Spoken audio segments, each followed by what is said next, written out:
Hey everyone, welcome to our Advent video. Advent is a season of the church. You might have heard Lent and Pentecost as other seasons we celebrate at ECV. Well, Advent's the beginning of the liturgical year. We're almost at the start of it. It's a season of 4 weeks right before Christmas time. Our series that we're doing is a series called Great Light. And it's about bringing light into the darkness. That's something we all need at this time. Well, that's a little bit about our series, but I want Mariah to share a little bit more about what Advent is, because we don't always know. And so Mariah has some good information for us as we get ready to bring the season into our hearts and also into our heads, learning more about what God's up to. So I was one of those people who didn't always know what Advent was. But now I know that the word Advent comes from the Latin word for coming.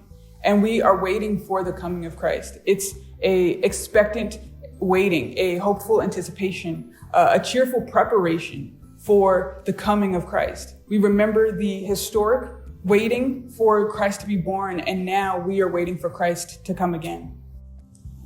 So Advent isn't actually in the Bible, it doesn't require us to celebrate Advent, but Advent is something the church invented, a deliberate season of preparation for celebrating one of the most important events on the annual church calendar, which is Christmas. Now, you may know that Jesus was probably not born on December 25th.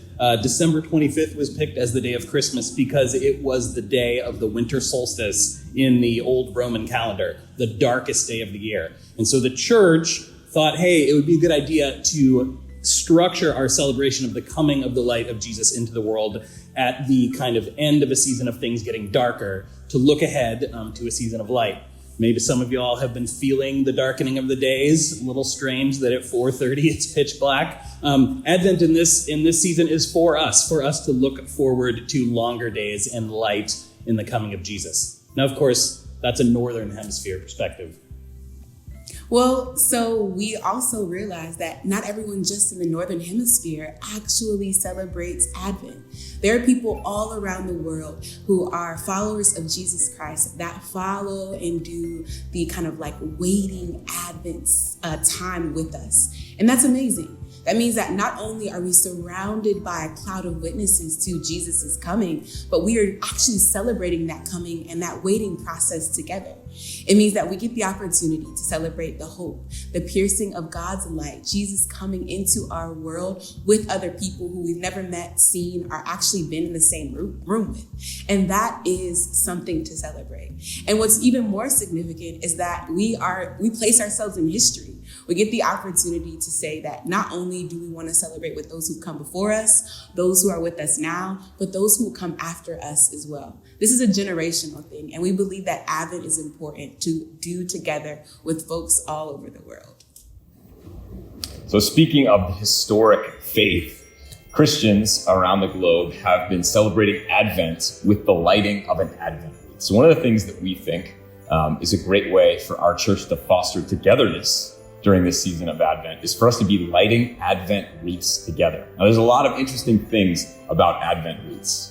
One, if you notice, a wreath is in a circular shape. And one of the reasons why Advent wreaths are traditionally in circular shapes is because it represents the eternity of God. God being both the Alpha and the Omega, there being no beginning and no end. And another reason that we usually see them in the form of evergreen branches is because it again symbolizes this eternal life where evergreen branches are always green regardless of their season. And there's also these 4 really incredible special candles, right, Asha? Yeah, actually the main feature of an Advent wreath that you will all be able to have with you in your homes are the candles. We will be lighting these together. So the idea is that we hope that this is going to be a great tool for you and your family to use at home to be able to celebrate Advent together and with our larger community. What that's going to look like is every Sunday we'll be lighting another candle. So there's 4 Sundays in Advent. Each of these candles corresponds to a certain week or theme that we're going to be thinking about during Advent. The first is the hope candle. The second is the peace candle. The third is the joy candle. And the fourth is the love candle. And you can actually add another candle into the middle to light on Christmas Day, the Christ candle. We also are going to be giving you this little liturgy.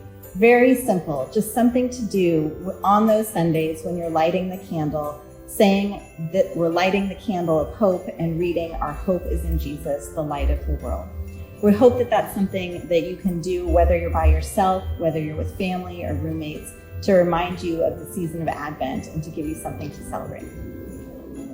When I think of Advent, I think of a quote from one of my favorite theologians, a man named Dietrich Bonhoeffer.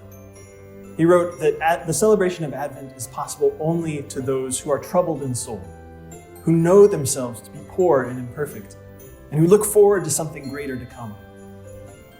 Whether you come into Advent excited for the future or feeling like you are just dragging yourself to the end of the year, Advent is for you, and we look forward to walking with you, expecting something greater to come.